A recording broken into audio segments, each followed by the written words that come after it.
So in my endless pursuit of weight reduction, I stumbled upon something about 3 years ago that had the potential to save pounds from my pack. And the funny thing is, I felt kind of silly when I discovered this because it's really nothing like special, like the concept's nothing special, but it's something most backpackers overlook, which I did too. And doing this won't cost you anything other than a trip to the grocery store to buy food for your next backpacking trip, which is something you'd be doing anyways.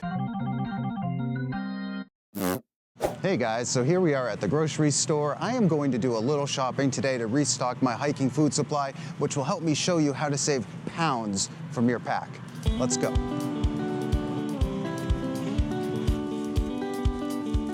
Now, while we're shopping, let's talk about a little piece of backpacking advice that you hear all the time, and that advice is that you have to carry 1.5 to 2 pounds of food per day while on trail. That means a 4-day trip would be about 6.5 to 8 pounds of food.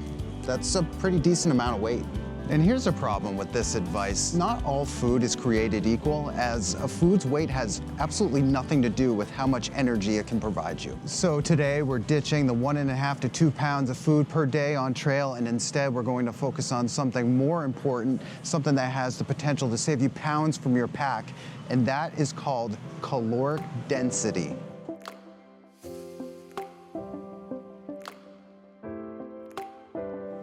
And simply put, caloric density is how many calories are in a given weight of food. An ounce of peanuts will have more calories than an ounce of carrots. And that's just it. It's not the weight of your food, it's what's inside of it. If you can understand this, you will benefit greatly. These things are amazing. You know, the advice to carry 1.5 to 2 pounds of food per day is just really misleading because it forces you to do just that, to carry that amount of food. You'll never save weight on a 2-pound tent if you always bring your 2-pound tent. And the same goes for your food. So if you shift your focus from the overall weight of your food to the caloric density of your food, you will notice a reduction in your pack weight. So let's go check out, let's head home. This place is giving me anxiety. I don't film in public very often, so oh man. But let's get home, we can do some comparisons with this food and I'll show you what the heck I'm talking about.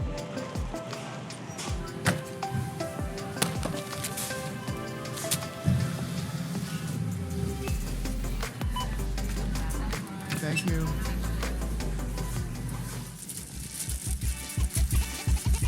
So to save pounds from your pack, I wanted this to be like a fun and interactive experience with you guys. So we're gonna play a little game with all the food that I bought. And to play that game, we just gotta pop down here real quick, like check this out. All right guys, so I made a chart with different categories of caloric density. And to create this chart, just real quick, this is super simple. I found 2 foods with very, very different caloric densities here.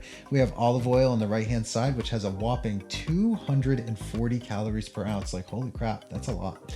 And then on the complete opposite spectrum over here, we have applesauce, which has 13 calories per ounce. So very different foods, calorically speaking.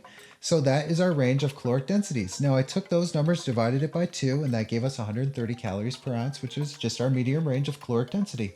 I subtracted 20 from that and added 20 from that for the other 2 categories. So 110 calories per ounce is low caloric value, then 150 calories per ounce is high caloric value. And then I put it in grams as well. Might want to double check the math on those grams. I'm just saying.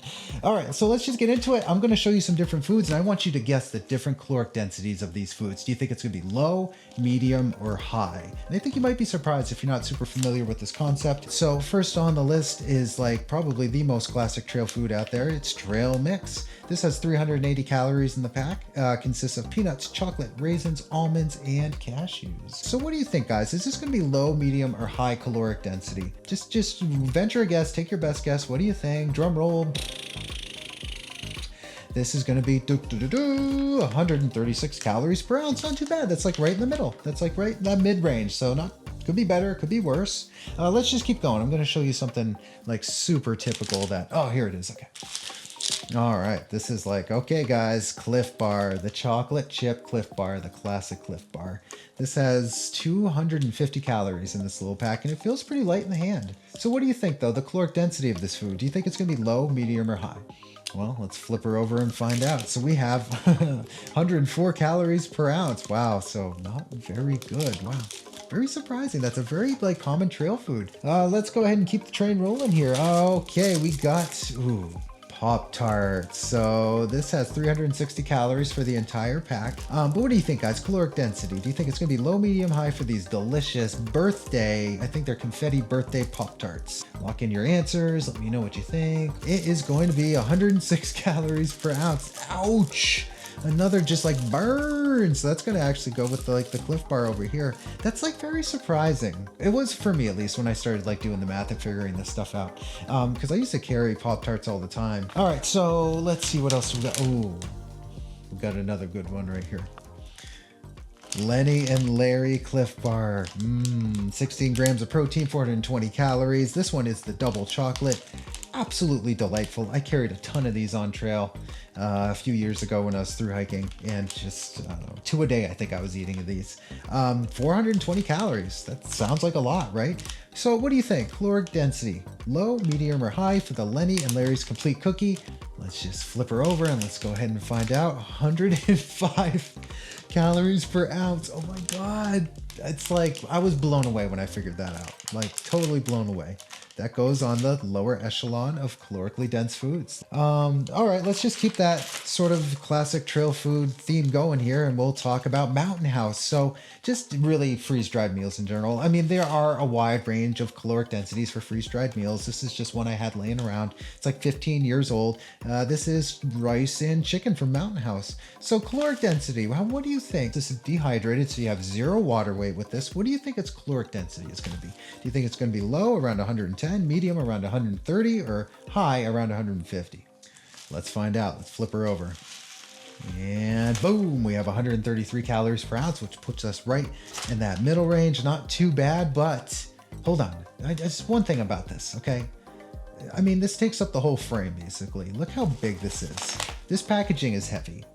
Heavier than all the other packaging. So I wanted to just like pause for a second and just consider the packaging. And if you do that, it actually drops its caloric density to 117 calories per ounce. Now that's not really fair because I'm not weighing the packaging of everything that I'm showing you today, but this is just like heavier than everything else.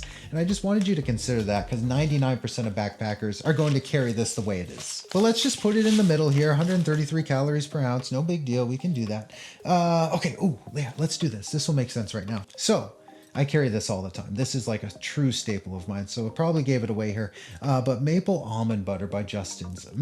Man. So I smear this on just anything that goes with peanut butter, basically. But calorically speaking, what do you think, guys? Low, medium, or high? Hopefully this is kind of like a no-brainer, but let's flip her over anyways and see 191 calories per ounce. Wow, that's really good. That's approaching like, you know, olive oil territory, kind of almost. And then, you know what you can really use this for is like bumps. So if you are carrying a complete cookie, if you actually smear some of this peanut butter on there, all of a sudden you got a semi-calorically dense food instead of just 105 calories per ounce for the cookie.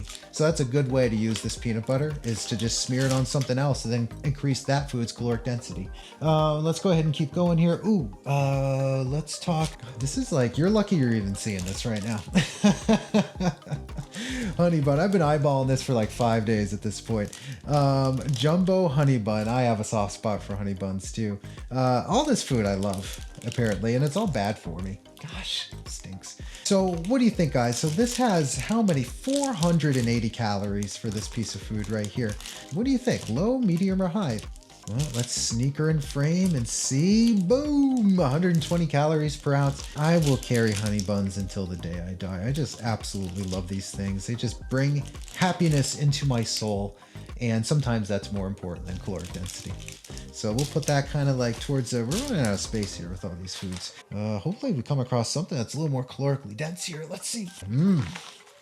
We have some coconut. Low, medium, or high? What do you think? Caloric density? It's pretty high, guys. 180 calories per ounce. So that's pretty incredible. That finally adds to the pile to the right-hand side of calorically dense foods, finally. All right, let's keep the train rolling here. We have, who doesn't love chocolate? Not just any kind of chocolate, coconut again. And I kind of purposefully picked it because it had coconut in it, because I know coconut is high in caloric density. So anyway, so what do you think? Coconut Craze, this is 70%. So it's kind of like a darker chocolate, I would say. Do you think it'd be low, medium, high caloric density? Go ahead, lock in your answers. What do you think? Can I do a drum roll with this thing? Let me see if I can. All right, we will flip her over. 150 basically, 149 calories per ounce. Not too bad. That's really good. That's pretty good for chocolate. I mean, come on. It's chocolate. You're win-win. It's calorically dense and it's delicious. Okay, ooh. Nature Valley Creamy Wafer Bar. 200 calories for this. This thing is so delicious. 200 calories. Feels pretty light in the hands, but caloric density. What do you guys think? It's wafer, so it probably has a little bit of air in there. You know, wafer isn't like super dense. But let's find out. Let's flip her over. Whoa, 154 calories per ounce. What a surprise. One of the like bigger go-to foods for me on the trail. These are so good. They're calorically dense. Pick some of these up. They're really good. Let's keep going. Now we're talking. Macadamias. Golly. I feel like, I'm sorry, it sounds so repetitive, but I love these. I mean, obviously I'm going to buy food that I love. I'm not going to go to the grocery store and buy a bunch of food that I don't really like. Calories per ounce. What do you guys think? They are nuts, so they're probably a little higher, so you could probably eliminate low.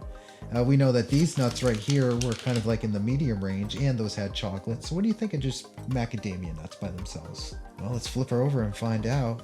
200 calories per ounce. Like, that's really, really good. That goes over here with the coconut. Let's just do one more. I want you to guess just this one because this is another just super common trail food. Beef jerky. It has protein. It's, you know, it's good. Muscle recovery and all that stuff. But calorically speaking, what do you think? Would it be low, medium, or high? It is meat. Well, 72 calories per ounce. Wow. That's like approaching like applesauce territory at that point. That's just absolutely crazy. In all seriousness, caloric density is important, but what is more important is carrying foods that are beneficial to your health and foods that you actually want to eat while you're on trail. And food is very specific. You know, I don't want to ever tell you what to bring. I just want to like kind of show you, open your eyes a little bit if you're not familiar with this, that food does make a difference. Food weight does make a difference, especially if you're going out for several days. So let's consolidate all of this information. I'm going to show you how this can literally save you pounds from your pack. Come on.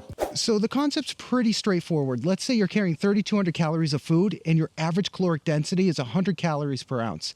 In that scenario, you'd be carrying 32 ounces of food, or 2 pounds, or within the 1.5 to 2 pounds recommendation that you hear all the time. But if you were to be a little more purposeful and carry 150 calories per ounce instead of 100, you'd be carrying 21 ounces instead of 32. An 11-ounce savings, which basically means you don't have a use for this stuff anymore. You times that 11-ounce savings by a 4-day backpacking trip, and you're looking at a total weight reduction of 44 ounces, or 2.75 pounds. Weight you would have been carrying if you had followed the old adage of 1.5 to 2 pounds per day on trail. And if you want to save even more weight, maybe just ditch the stove altogether, which is a tip among others I share in this video right here.